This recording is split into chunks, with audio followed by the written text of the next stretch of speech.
مهدی اسدی، طاها.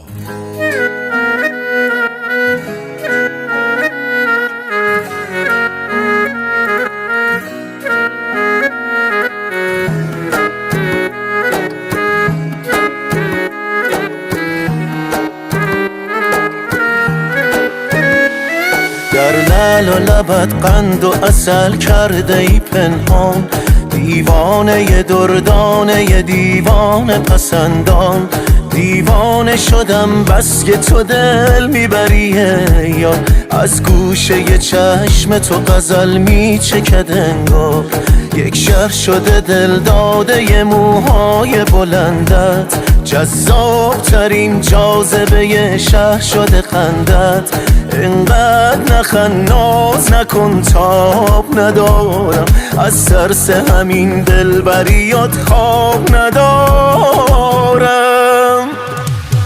من عاشق اینم، عشقو با تو ببینم، زیباتر از این چیست در قلب تو بشینم. ویران شدم تا با دست تو بناشم، من عاشق اینم، مست روی تو باشم. من عاشق اینم، عشقو با تو ببینم، زیباتر از این چیست در قلب تو بشینم. ویران شدم تا با دست تو بناشم، من عاشق اینم، مست روی تو باشم.